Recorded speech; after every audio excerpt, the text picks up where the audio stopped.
मुझे इस बात से अब कोई फर्क नहीं पड़ता कि तुम कहाँ रह रहे हो, कहाँ सो रहे हो। तुम अब बड़े हो गए हो करीम, अपनी जिंदगी का फैसला खुद कर सकते हो। मैं सिर्फ ये चाहती हूँ कि तुम 2 मिनट के लिए अपने दिमाग को रिलैक्स करके मेरी बात सुनो, ठीक है करीम? जी बोलिए।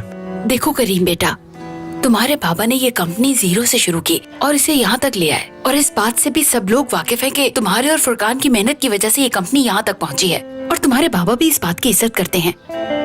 जी बहुत ज्यादा करते हैं। वो करते हैं, बिल्कुल करते हैं। अब यहाँ सबसे आम बात ये आती है कि हम बैंकरप्ट होंगे या नहीं।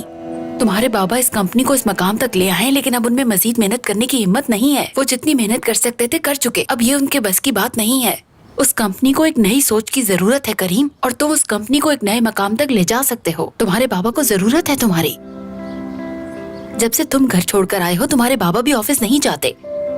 देखो करीम, मैं समझती हूँ कि ये तुम बाप बेटे का मसला है, जिसमें गुस्सा भी है, नाराजगी भी है, और कहीं न कहीं एक दूसरे से मुकाबला भी। अब दोबारा कंपनी आना शुरू करो, हेड की सीट संभालो, वो तुम्हारी है। बस ऐसी एक सूरत में तुम अपने बाबा के सामने खड़े होने के काबिल हो जाओगे। फिर तुम्हारा जैसे दिल करेगा तुम बिल्कुल वैसे ही करना। मेरा प्यारा बच्चा।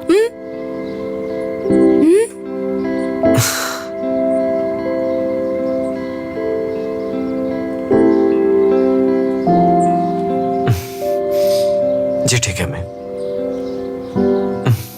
शाबाश मेरी जान। हाँ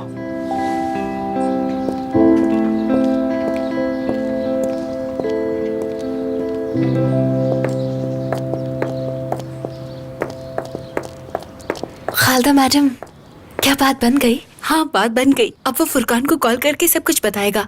आयशा, तुम्हारा शुक्रिया किस तरह अदा करूं, तुमने ही मुझे फोन करके यहाँ पर बुलाया है। इसमें शुक्रिया की कौन सी बात है? मैं तो बस आप सबकी खुशी ही चाहती हूँ।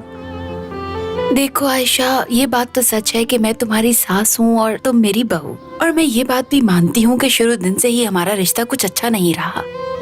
लेकिन आज एक बात मैं तुम्हें खुलकर बताना चाहती हूँ। मैंने कभी भी तुम्हें समझने की और अपनाने की कोशिश ही नहीं की, बस ये सोच के कि तुम किस तरह की जगह से उठकर आई हो, मगर मैं गलत थी। शुक्रिया आयशा। मुझ में ये सारी अच्छाइयाँ इसी जगह से आई हैं। इसी जगह ने सिखाया है मुझे सब कुछ।